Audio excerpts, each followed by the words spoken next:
2020 has been a year full of motivation and not motivation. So last December, I took the JLPT N5, which is the lowest level of the Japanese language proficiency test. Luckily, I came out with a pass on that test, and then I was planning on taking the JLPT N4, which is just the next step up, this past July, but unfortunately, due to the current world status, you could say, that test was canceled worldwide as far as I know. So around that time, I super just lost the motivation to study for the test, not only for that test specifically, but studying Japanese.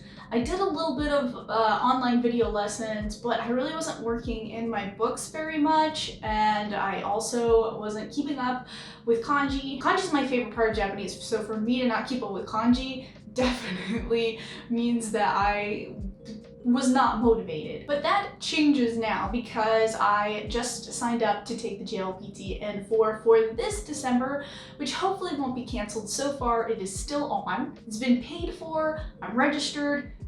It better happen. I wanted to do a video showing you guys how I study Japanese, what books I use, how I kind of structure notebooks, kind of my process. And in this video, it might seem super organized. Let me tell you, it is not. My life is a mess.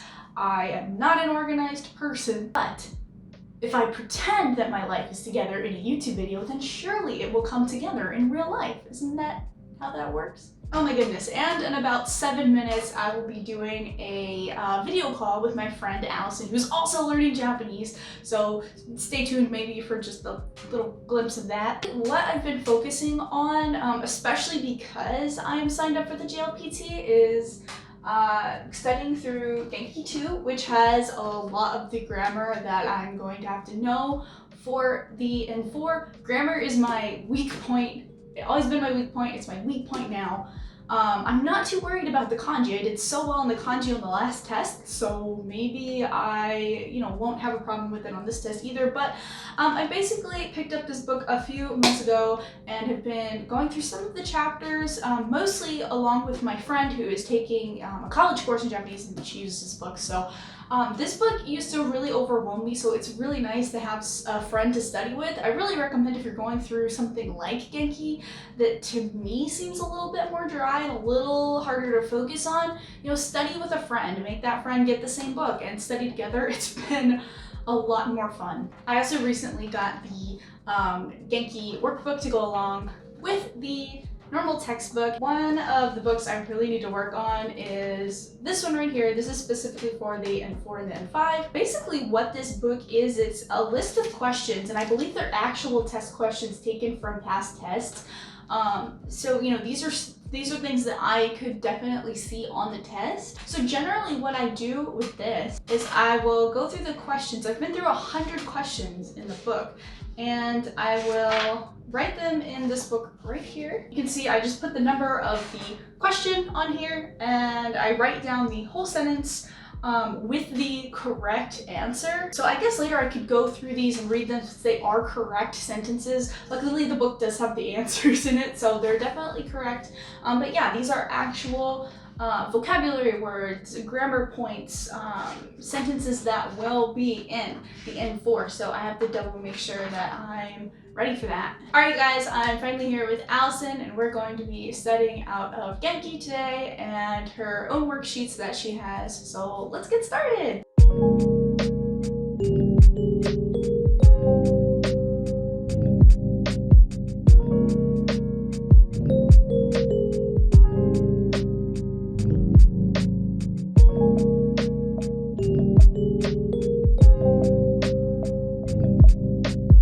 You said ochiru? Yes, ochimasu. Yeah, that's right. Okay, so now that we've done some Genki work, I want to move on to what I primarily use to study kanji. This is definitely not sponsored. I just genuinely like using WaniKani. It is my #1 tool for learning kanji. I have so many reviews I have to get done right now on WaniKani, so I guess I'm just gonna get into it.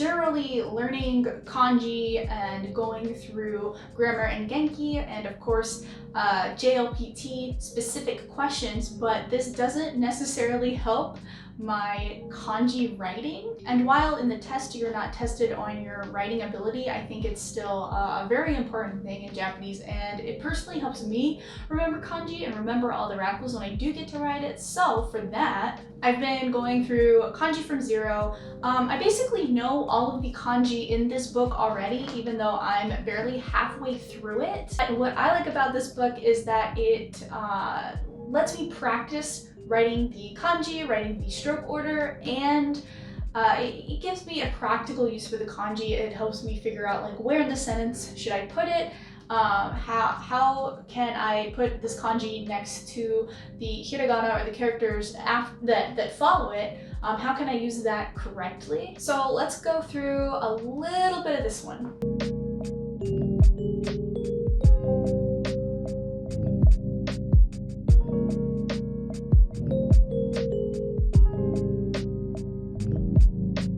So speaking of kanji from zero, from the same company as Japanese from zero, now I know a lot, if not all of the grammar concepts in book 3 and a little bit into book 4 already of this series, but I always like to go back to these books because I think that there's just a lot of helpful information in them, and the practice is really good. There's an integrated workbook here, so I need to get back into this for sure. This is a really fun book. So I also just don't like to sit here all day just studying from textbooks and doing workbooks. I also like to do some fun things like read books. So one of my favorite video game series is Harvest Moon. Now it's known as Story of Seasons. Anyway, in Japan it's called Bokujo Monogatari, and I found this book at like a bookstore for just a couple bucks. That is the, you know, the Harvest Moon game, but just like a children's novel about it. So I've been reading through this with my online tutor, and basically I just like to read through and learn new words, write them down, and this is just a good way for me to actually pick up my reading speed, because reading speed is something that I know I'm going to need for the test. Speaking of fun ways to learn, it's really fun to learn through manga. This is one of my favorite anime that came out this year, so I decided to pick up the manga. I don't think it has a Western like official translation yet, and this series is called Oshi ga budokan ite kuretara shinu. This is very hard, actually. This doesn't have furigana, which is the characters on top of the kanji that help you read it. The kids' book is a lot easier to just read, whereas this I'm constantly having to stop. But what I like to do is put words, like new words that I learn or words that I just don't know, in this notebook. So for example, at the beginning of this, you can kind of see like words that I've written down specifically from this manga that I didn't know. So I'll write the kanji and I'll write the hiragana for it, and then the meaning in English. That's just a fun way to learn new things that you might not learn in textbooks. I also recently got the Arisa manga by Natsumi Ando, one of my favorite mangaka. So I have the Western version here, the English version that I just ordered. It's like just, you know, a book you can find at your local bookstore, and then I have the Japanese version of the same volume. And what I like to do is I like to read the manga in Japanese first.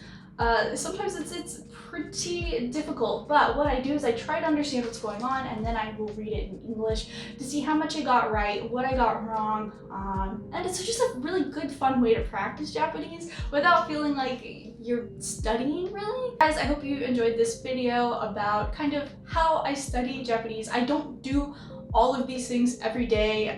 One of my priorities is WaniKani, and I guess my new priority needs to be the N4 book. I really need to get on that. What are your methods or your favorite books to use, or some fun things you like to do in order to study a language that you're studying? Let me know in the comments. I would love to know. I love studying Japanese so much, and talking to other people who are learning languages too is really fun to me. If you enjoyed this video, please give it a like. Don't forget to subscribe, and I will play with you some other time. Bye!